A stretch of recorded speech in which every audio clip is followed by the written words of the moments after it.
Պուտինը Ստամբուլ չեկավ, այդպես էլ մայիսի 15-ը ռուս-ուկրաինական բանակցությունների համար ձախողված օր կամրագրվի պատմության մեջ։ Մայիսի 16 ռաունդ երկրորդ 3 տարվա ընթացքում առաջին անգամ Ստամբուլում հանդիպել են Ռուսաստանի եւ Ուկրաինայի պատվիրակությունները։ Թուրքիայի ներկայացուցիչը բացման խոսքից հետո հեռացել է, ի դեպ ռուս-ուկրաինական շփումը ըստ որոշ աղբյուրների թարգմանչի միջոցով է։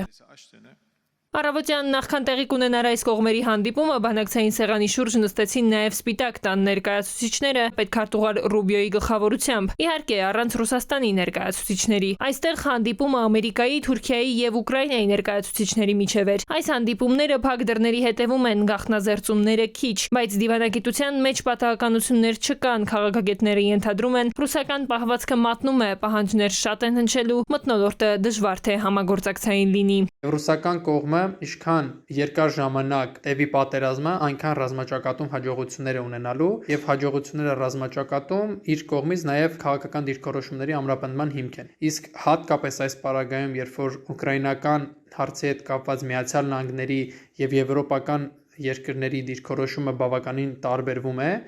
եւ այս հակասությունների ֆոնին ռուսական կողմը կարելի ասել նաեւ դիվանագիտական ճակատում հաջողություններ ունի։ Հանդիպման ընդմիջումից հետո Reuters-ը վկայակոչելով ուկրաինական աղբյուրները հաղորդում է, որ Ռուսաստանի բանագնացներն ավելի անիրատեսական պահանջներ են հնչեցրել, քան նախկինում եղածները։ Լրատվամիջոցի աղբյուրի փոխանցմամբ ռուսական պատվիրակությունը այդ թվում պահանջել է, որ Ուկրաինան դուրս բերի իր զորքերը ռուսական բանակի գրաված տարածքներից։ Կողմերն այս տեղեկությունները դեռևս պաշտոնապես չեն հաստատել։ Մոտեցումը եւ ակնկալիքները բանակցություններից կարծես թե ռուսական կողմի համար այդքան էլ մեծ չեն եւ ռուսական կողմը այս ժամանակահատվածում կարծում եմ կամրապնդի իր դիրքերը ռազմաճակատում, որը իրեն հնարավորություն կտա ել ավելի կոշտ դիրքորոշում արտահայտել տարբեր սկզբունքային հարցերի հետ կապված եւ ավելի մեծ զիջումներ պահանջել Ուկրաինայից։ Ընդմիջում ուզել ու հեռացել է ռուսական կողմը 1000-ի դիմաց բանաձևով գերիների փոխանակում իրականացնելու պայմանավորվածություն է ձեռք բերվել, հայտնել է ուկրաինական պատվիրակության ղեկավար Ուկրաինայի պաշտպանության նախարար Ռուստեմ Ումերովը։